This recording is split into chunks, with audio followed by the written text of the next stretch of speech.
Well, good morning to you, Chris, again, you once again, and thank you so much, guys, for joining us for Morning at NTV. Friday's edition, we are outdoors smelling the fresh air of a chilly morning, I must say. There was a little drizzle that was coming down earlier on, but let me tell you, it has cleared, all in the name of me being here. My name is Priscilla Regina Daloga. Once again, welcome. So as we have, more conversations, Andrew Kagwa gets to join me this morning. And what we're going to be talking about, we're going to be looking at shaping Africa's music landscape.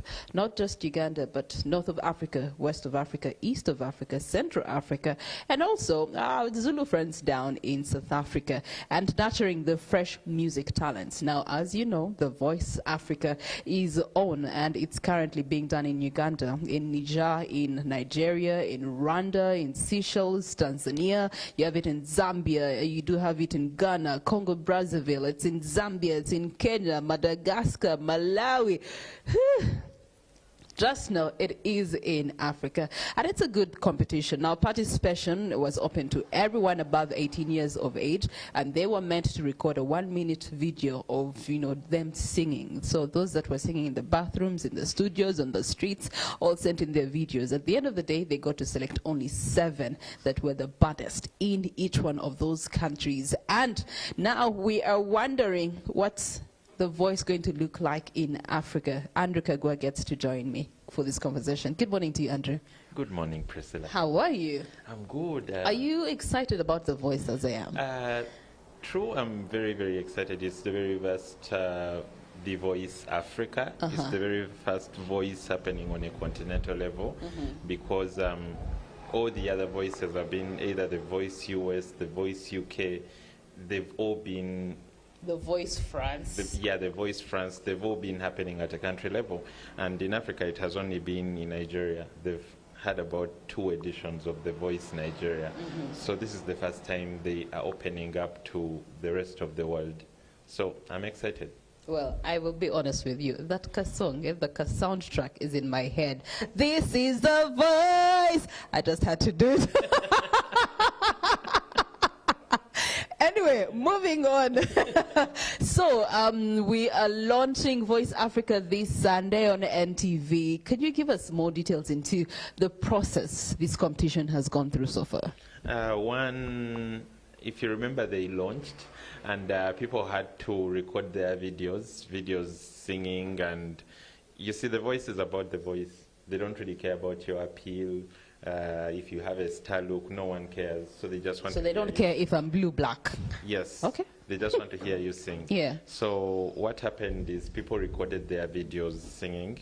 They sent them to an Airtel portal, because it's a partner that's bringing The Voice to the rest of Africa. So they recorded their videos. Some people that were really good, I think there were about 500. You see, Uganda sent in about 5,000. Wow. Yeah, about 5,000 so Ugandans. over 5,000 Ugandans felt they had the potential. Yes. Okay. And I was lucky enough to be among them. No. Hey, Andrew, first sample us. No, I said I was lucky enough to be at those booths when people were recording. Oh, okay. So I saw some people recording. Some people had potential, and others were like, they were just there. So if I was there at that time, I would have played that song of Radio Mose in the background. Arena potential, just to encourage spirits of people. Anyway, away from that, how will this initiative actually help boost the music industry, focusing on Uganda? One, I think Uganda being a small market and a small country, we hate hearing that, but it's a fact. Uganda being a small country, it's usually very hard for us to break out. It's so hard for Ugandans to push a Ugandan to the international level. We usually need the forces of people around us. We need Kenya, we need Tanzania, we need all these other people to love our artists so that our artists can get there. We can't put our artists there by ourselves. So this is quite an easier route to it. One, you're on TV every Sunday. If you're Ugandan that has gone through to the finals, you're going to be on our TVs from Sunday this week to around September when the finale happens. Yeah, so you'll be giving a certain house competition. Yes. So by the time you finish that, you do not even need to reintroduce yourself. When you enter media house, you don't have to reintroduce yourself. You're Andrew Kagwa, who was on The Voice. There is that beginning that, oh, this is the guy from The Voice. Like, not Andrew in particular, but not yeah. Andrew in particular. If there is an Andrew in that competition, yeah. I think he would do good. Andrews usually do good. Yeah. Oh, okay. Yeah, you're right. Very true. Okay, so in regards to the competition and where we stand right now, I know that there's 7 Ugandans that are gathered somewhere. So it's a collective gathering of bringing artists from these different countries together. Yes. In regards to that, how do we hope that Uganda will perform? Because, kid you me, if Nigeria alone as a country has had 2 The Voice editions, they've got this thing, you know? So really, competition is going to be a bit stiff for us. Yeah, competition is going to be stiff. They're used to that stage. When was the last time in Uganda we had a reality singing competition? It could have been Tasker Project Femme. Yeah, and those were very many years ago. So you could say when it comes to experience, they have the experience. I mean, by the time Chike was on The Voice, he had been on their version of Project Femme before. And so he was on The Voice as it was his second time trying out a singing competition, and this time it worked out. So when it comes to that experience, they do have it. Probably some of them are trying to get into The Voice for the 3rd time. Oh, yeah. And they are sharper. They know how to pick the right songs and everything. But if there is one... And they know what attracts the, you know, what do they call them? The judges. The judges, yes. They know what attracts the judges. They really know their footing around it. Yes. But if there is one thing you can't underestimate is the sheer brilliance of talent. That at times you can never be prepared enough for what someone has in stock. Like, I know Uganda has very talented people. And I believe, I mean, there were about 5,000, and they had to scale it down to 500. And then from the 500, they had to go to the 7 who are going to be there. So, I mean, those 7 are going to be among the best. Personally, I believe the moment we manage to get people's chairs to turn, because The Voice is about singing, people are facing you backwards, and then if they like your voice... Woo, let me practice it. Yeah. And then they turn. And then they turn. So if we can get those chairs to turn enough times, it will be game on, because after they turn and then they turn it to the public, it will be game on. Like, it will be pressure. I can feel the pressure. People voting as much as they can. Yeah. And Ugandans really need to vote when you get to that time, because you're facing people that have millions of people. Well, that's where Airtel comes in as a good partner in terms of voting. But you see, while they're singing for the audience and for the judges, but they're also singing for shillings, lots of shillings. We're looking at 378 million Ugandan shillings, the conversion of the 100,000 US dollars that a winner walks away with. That is good motivation for someone to sing with. But what else comes with that? I think the people that went to The Voice, the ones that are already in Nigeria, because it's being shot in Nigeria, the people that are already in Nigeria already received, if I remember very well, because when they launched yesterday... they received per diem or PDM? They received, I think, $5,000. That's for participating. Just upon landing feet in Nigeria like this, they're pocketing $5,000. They're pocketing $5,000. That's an encouraging thing. But most of the times I choose to look beyond the money and what the opportunity offers. And when you're in Nigeria, technically you're in the capital of African... Of music, that's true. And you're literally in the capital of African film and cinema. Like, there is a lot you can do for yourself when you're in that space.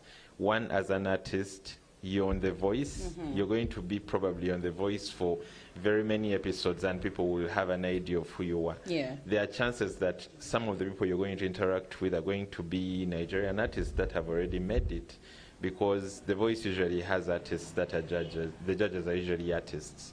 So the chances are you're dealing with people that have already made it. It's time to build synergies, to start conversations such that by the time you even come back to Uganda, probably you already have that collab waiting. My imaginary mind won't let me prosper. So I'm imagining myself being one of the participants. I'm in Nigeria. I've bagged my 5,000. And then, you know how people have those posters of your name at the airport? I have a poster of Davido standing on the street every single day so that I can get to meet Davido. Yeah. That would be my inspiration. But let's talk about the different artists that are going through these competitions. In terms of ranking, and hustling their way through such competitions, with the voice that has pedigree and has proven itself beyond the test of time, and we have seen people that have come out to be winners, first runner-ups and second runner-ups in the voice, are going on to be extremely big artists, and that is instant for the African continent. That instance usually, disappears. Kenneth Mugabe was among the top, and then after the competition, the likes of him and others, they vanish, and then unless some investor comes and partners with them, or unless they actually are so much in love with their craft, will they come back to the top? I actually think Kenneth disappeared after the competition and had to come back way later. That's the thing. One, there are two reasons why that happens. One, do you know what you want when you're in the competition? Because I think one of the things that worked for Kenneth that hasn't worked for many people that have been in competitions, that's when I talk about Uganda, is they do a very good job at singing other people's songs, that at times they do not give you a chance to know who they are as artists. The very first time I saw Winnie Nwaje performing, at that time she was Nakanwaji Winifred, performing on Rated Next. She sang a song by Rema. And I think a friend of mine told me that there was a time she sang and you felt like she was in her element, yet she was singing a Rema song. By the time that competition ended, we knew the kind of music Winnie Nwaje was supposed to be doing. Winnie Nwaje did not waste her time when she was in that competition doing a lot of Whitney Houston songs, because that would have confused us.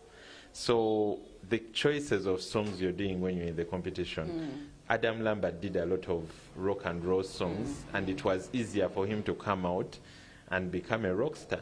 And it's the same thing with Chike. He did a lot of songs that were by Nigerian artists. And he always picked on very many songs Nigerians might not be aware of, but there were songs by Nigerian legends. So you're not giving them a chance to judge you a lot, but you're still being true to your Nigerian self. Right. So if I was a contestant in The Voice, unlikely they can't see us right now, but if I was a contestant for The Voice and I was representing Uganda, like one of those days I would pick on a very old Fila Lutaya song that I'm so sure many of the judges do not know and are not familiar with. One, you nail it. Two, it's very hard for them to judge you because they are not very familiar with the song. Yes, that's so true. So you know it more than they know it. Yeah.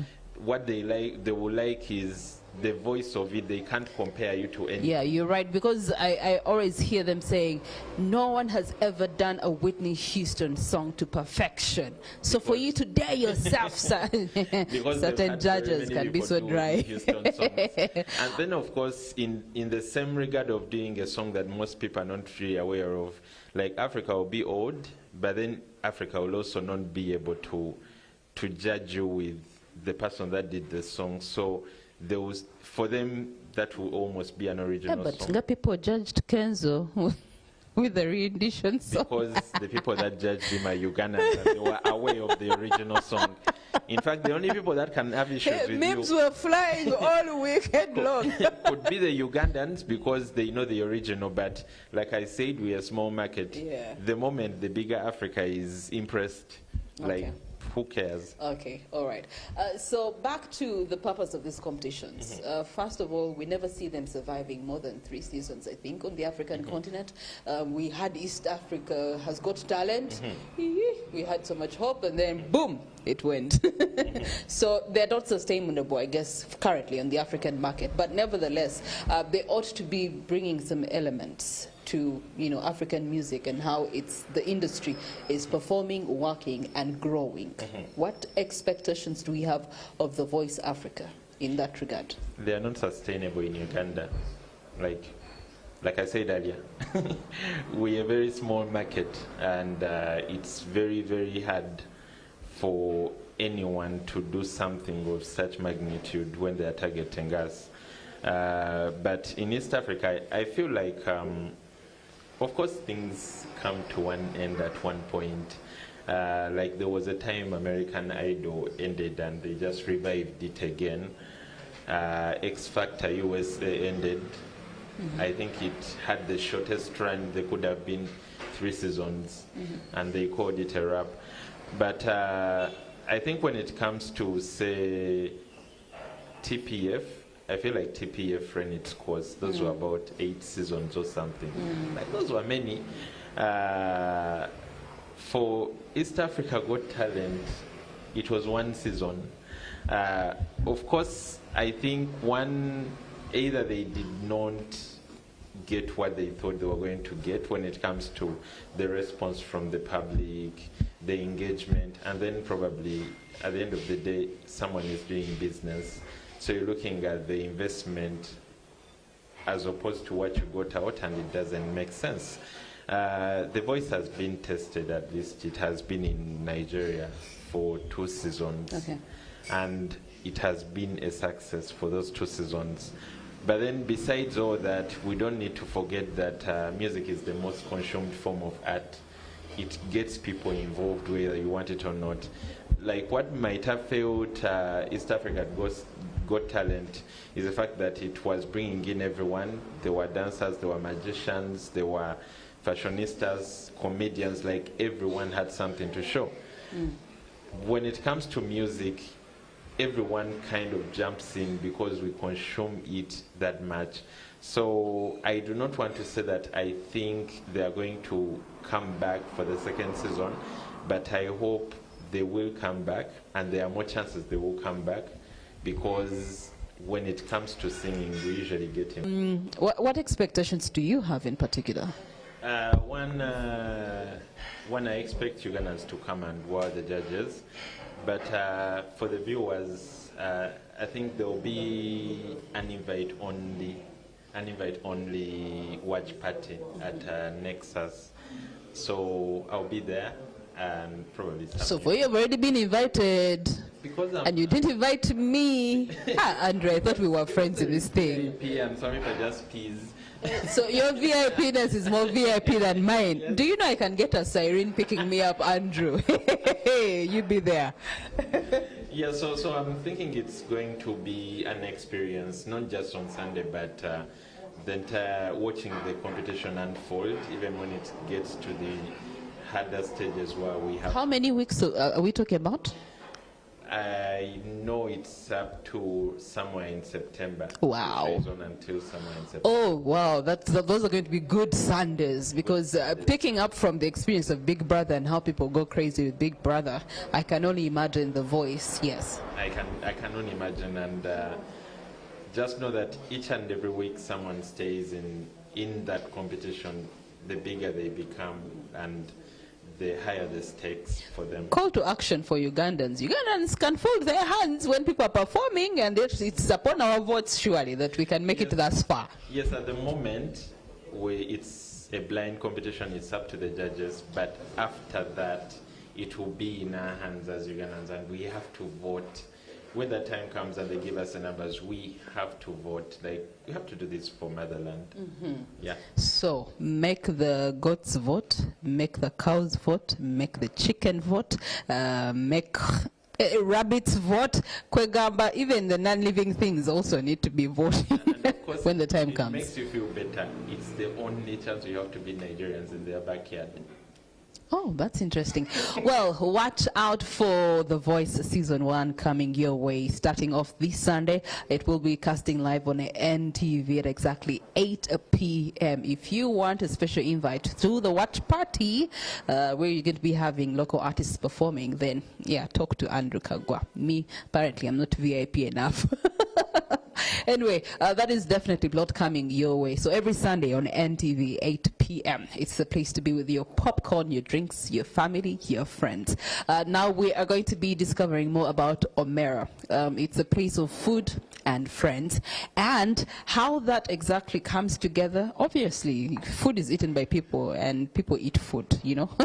That's how it works. But when I first heard the word Omera, I went to Nigeria because there's a Nigerian artist called Sinach, and she has a song called Omera. And because we're in singing mode, it goes something like, Omera, Omera, he has done it for me. So that's pretty much what it goes like. So I was like, Then I thought, okay, this sounds like, like a Bantu word, Nilotics, Sujui, the ones who crossed the Nile. But I tried to Google it. I was not getting anything. So I decided to scout Moses to give me more details on what Omera means. Good morning to you, Moses. You're most welcome.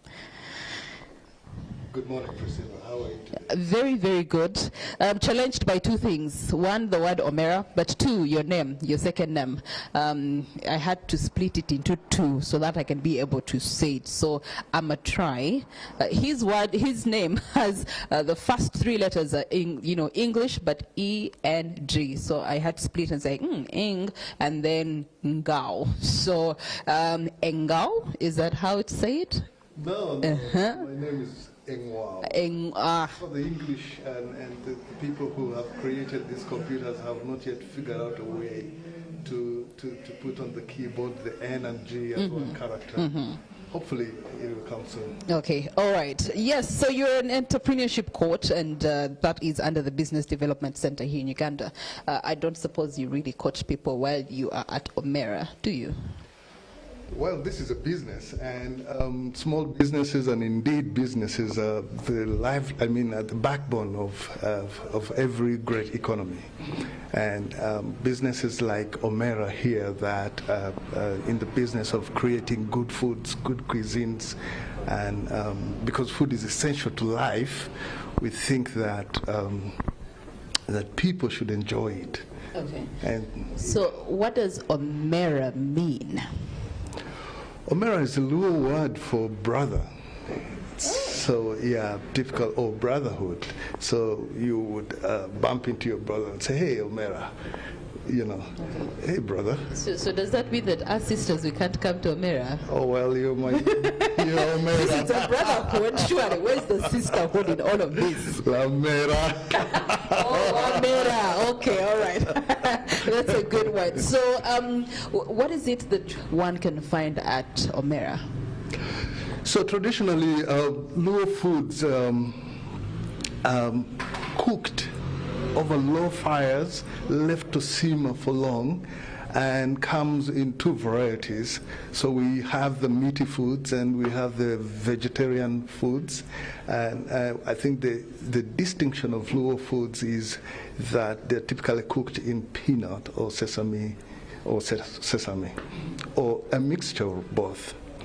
And one of the distinctions that we bring here at Omera is that we love to, serve our meats that have been, that have been smoked or that have been dried on wood, and our fish that has been dried on wood. So it comes with a woody feel, but also is great tasting in the peanut or sesame, or a mixture of both.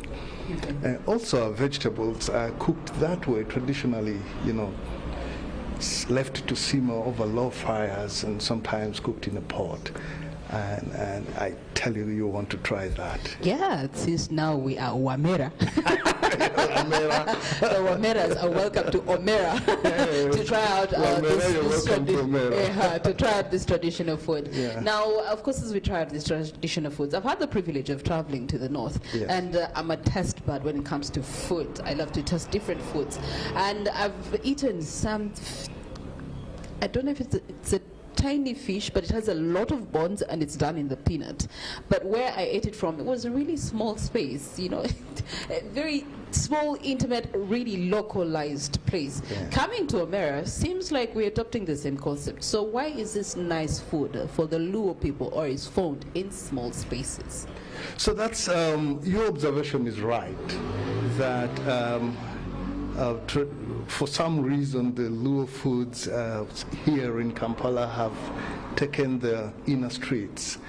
And Omera has decided to change that narrative and bring the Luo foods to the main street. So around the world, people celebrate their foods, cultures celebrate their foods, and the Luo culture has some really great food that we want to bring to the fore.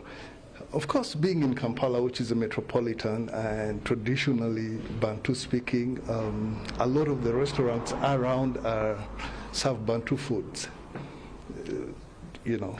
Yeah, I mean, we have our matoke, our ginax, yes. You know, our luombo. Yes, but now we're all here, and we would like to bring variety to that space, to that narrative, so that you, Lamera, can also get a taste. You don't have to come all the way to the north, and you don't have to go to a dingy place or to an inner street to find great tasting Luo food. Okay. Yeah. Recommendation, maybe you should add some chimpanzees around. That's some of the things that we look forward to when we're traveling to the upcountry, especially for the north. But nevertheless, you have said a lot of Luo food, Luo food, Luo food. So are you then only having your clientele coming from that, you know, Nilotic region? No, actually. As you're kicking us out of Kabaka's land. Far from it. Actually, this is an attempt to help our Bantu-speaking brothers and sisters, Lameras and Omeras, try out the cuisines from the north. But you will be surprised that you'll enjoy a good luombo here. You will find steaming matoke here. I've actually found it very peculiar. While we do our luombo in banana leaves, your luombo is in pots. Is it? Well, a luombo is a luombo, and it is from this region. We keep that culture. But we do present the same dishes differently. Sometimes, so what we do present the same dishes differently. So what's the significance of the pots? So pots help food cook, steam well, get tenderizes food, and that's how traditionally the Luo and Hamites cooked. And when we say Luo here, this goes all the way to West Nile, goes all the way to South Sudan, goes to northeast Kenya, into Ethiopia. That migration story, you know, yeah. Yeah. You say the migration story. There's a meme that usually appears on weekends. When are we migrating again? We are tired of this place. Anyway. Well, about that, why don't you stop by here on a Friday night and enjoy a good barbecue? Actually, that's where I was going. That since people are tired, they can come here on a Good Friday like this one. Yeah. You're a business strategist, you're an entrepreneurship coach. In terms of promotion of such a small yet beautiful and intimate place, how do you intend to promote Omera to the public, especially that you're in a Bantu-dominated area? So first of all, we want to be true to our value propositions. Our value proposition is traditional Luo foods, and we want to be true to good and excellent food because people eat every day, and people come together to have conversations around food. Families come together. The dinner table is the greatest place for families, and we want to be true to that. And so we think that if we want people to enjoy our food, we must make it excellent. Okay, so are you open Monday to Monday, sunset to sunrise? We're open every day. Every day. What time? we open starting from breakfast. From breakfast Till late. Oh, you do serve breakfast? Yes, so we do you serve breakfast, yeah. lunches, and dinners. Stop by for dinner as well. Okay. Stop by for dinner. I saw a cabinet that had some liquor. Oh, well, for those who enjoy a good a drink, you could as well stop by. On Wednesdays, we have a thank you lunch, so you might want to win yourself a free drink on Wednesday for lunch. Stop by this Wednesday. Okay. It's in a few good days. drink Don't make it on the sound like house, it's very fun, Moses. Well, thank you so much, Moses, for hosting us at Omera, and the Lameras are also most welcome here to the place of brotherhood. Small, intimate, but it's a beautiful space found on Kanjocha Street in Kamocha, and you definitely will be enjoying the delicacies of the Luo people right here in the heart of the city. Well, that brings us to the close of Morning at NTV. But as we wrap it up, of course, this day, 24th of March 2023, we got some birthdays in the house, and so baby Joseph Ndukwa, you are definitely having an impactful birthday, and you are saying that the icing on the cake is you. Happy birthday, honey. And this is coming in from Joseph Ndukwa. So we're definitely but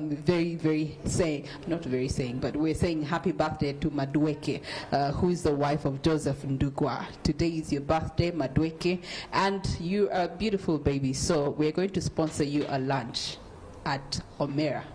Come the next week. So as we wrap it out, it's a weekend, and I was checking out some video, and the guy was asked why he's still singing. He said, well, potholes in Kampala, infrastructure development being poor, and of course he doesn't have a strategy, in other words, to say I like you to a certain girl. So for those of you that are stuck with us, you can come here. Food and friends, they'll give you better advice at Omera. But for the weekend, have yourselves a good one. Until Sunday, 8 p.m. Banange, The Voice, you gotta watch it out. I remain Priscilla Regina Naloga on behalf of Chrissy Genry. See you on Sunday. Bye.